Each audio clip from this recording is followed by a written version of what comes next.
This channel does not promote any violent, harmful, or illegal activities. All content provided by this channel is meant for an educational purpose only.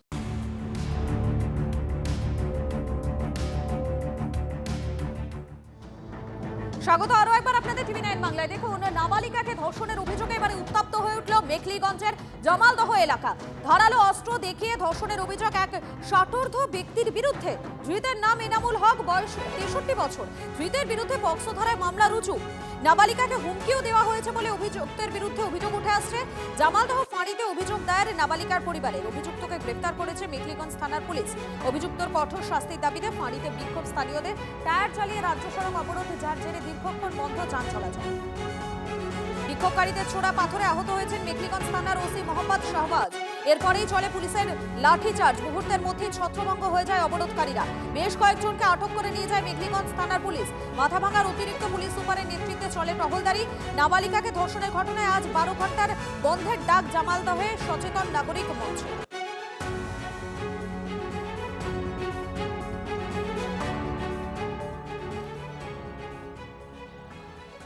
একটা হাড় হিম করা পরিস্থিতি শিকার হয়েছিল নাবালিকা।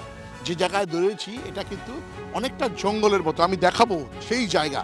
এখানে এই জঙ্গলের মধ্যে দিয়ে এখানে সেই নাবালিকাকে কিন্তু নিয়ে আসা হয়েছিল, এমনটাই কিন্তু আমরা জানতে পারছি। এবং এই সেই জায়গা যেখানে তাকে ধর্ষণ করার অভিযোগ কিন্তু উঠেছে। এই জায়গায় বেশ কিছু গাছ কাটা রয়েছে এবং এই জায়গাতেই কিন্তু গতকালকে এই নারকীয় ঘটনাটি ঘটেছে। ফলে সব মিলিয়ে যে পরিস্থিতি তৈরি হয়েছিল, এই জায়গার ছবিটা আমি একটু ক্লোজ করে দেখাতে বলবো আমার চিত্র সাংবাদিক প্রসেনজিৎকে, যে এখানে বেশ কিছু জিনিস রয়েছে। এই গাছটা কাটা রয়েছে, এই যে গাছটা কাটা রয়েছে এবং আশেপাশে বেশ কিছু গাছ কাটা রয়েছে। যখন ধরা পড়ে যায় অভিযুক্ত, তখন তিনি দেখাবার চেষ্টা করেন যে তিনি এসেছিলেন এখানকার গাছ কাটতে। আর নাবালিকাকে যে উদ্ধার করেছে তিনিও কিন্তু সেই পার্শ্ববর্তী একজন মহিলা। এই যে জায়গা, এই জায়গাটাই কিন্তু সেই জায়গা যেখানে কিন্তু এই ঘটনাটা ঘটেছিল গতকালকে। এবং তার জেরেই কিন্তু একটা ব্যাপার স্পষ্ট হয়ে গেছে যে এখানে যে ঘটনা ঘটেছে, তার দিদি নাবালিকা স্বয়ং বলেছেন যে তার দিদির সাথেও এইরকমই একটা ঘটনা কিন্তু ঘটেছিল। এবং এই অভিযুক্ত যে এনামুল হক, তিনিই কিন্তু দায়ী এবং তিনি স্পষ্টতই এই কথা বলে নাবালিকাকে কিন্তু হুমকি দিয়েছিলেন। ক্যামেরা পার্সন প্রসেনজিৎ দাসের সাথে সুমন কল্যাণ ভদ্রের রিপোর্ট, টিভি9 বাংলা। নাবালিকাকে ধর্ষণ কাণ্ডে ধৃত এনামুলের বিরুদ্ধে বিস্ফোরক অভিযোগ। নাবালিকার দিদিকে যৌন নির্যাতন করেছিল এই এনামুল। তারপরে তার মৃত্যু হয় দাবি নির্যাতিতা নাবালিকার। এবং ওই নাবালিকাকেও খুনের হুমকির অভিযোগ এনামুলের বিরুদ্ধে। দৌড় মারে এসে ওকে আমি রক্ষা করি। তারপরে মেয়েটাকে আমি উলঙ্গ অবস্থায় দেখা পাওয়ার পরে দেখি এসে একটা হাত দিয়ে ওর মুখ চিপে ধরছে মেয়েটার। আর জামা কাপড় তো পরনে কিছুই ছিল না, সামনে একটা দা ছিল। মেয়েটাকে হুমকি দেওয়া হয়েছিল। মেয়েটাকে আমি উদ্ধার করে ওর বাবা মাকে দিয়ে, বাবা মাকে বলে আমি বাড়ি চলে আসি। মেয়েটি অভিযোগ করেছে, নাবালিকা মেয়েটি, যে তার দিদি অস্বাভাবিকভাবে মৃত্যু হয়েছে এবং তাকে নাকি হুমকিও দেওয়া হয়েছে যে এই ব্যক্তি নাকি সেই ঘটনার সঙ্গে যুক্ত ছিল। হ্যাঁ হ্যাঁ, ওর দিদিটা এইভাবেই মারা গেছে, ওকে হুমকি দেওয়া হয়েছিল, ও তো সেটাই বলতেছিল। আমি তো পরে আসলাম, আগে এখন ওকে কিভাবে নিয়ে আসছে আমি তো সেটা কইতে পারবো না। আমি যেটা দেখছি আমি সেটাই বললাম। তারপর কি হলো? আমি ওর বাবা মাকে জানাই, আমি বাড়ি চলে আসি। তারপর ওর বাবা মা ওকে বলছে, ও তারপরে স্বীকার করছে যে হ্যাঁ এরকম ঘটনা ঘটছে।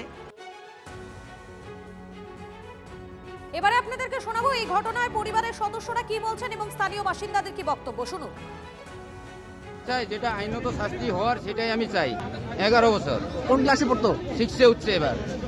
কিভাবে জানতে পারলেন এই ঘটনাটা আমরাও দেখি নাই, এই পাশের বাড়ি এক মহিলা দেখছে।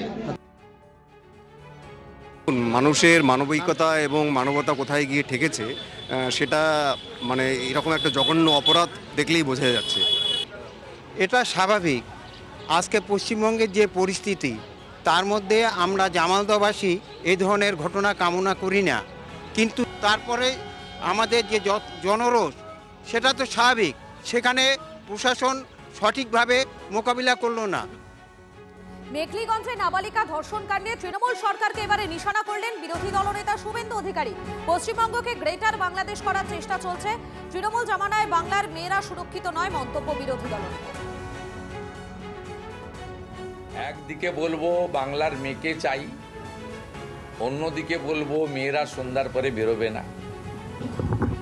এই যে অবস্থাটা পশ্চিমবঙ্গে হচ্ছে, এটা তো বাংলাদেশ, গ্রেটার বাংলাদেশ করার জন্যই পশ্চিমবঙ্গে এসব জিনিস হচ্ছে।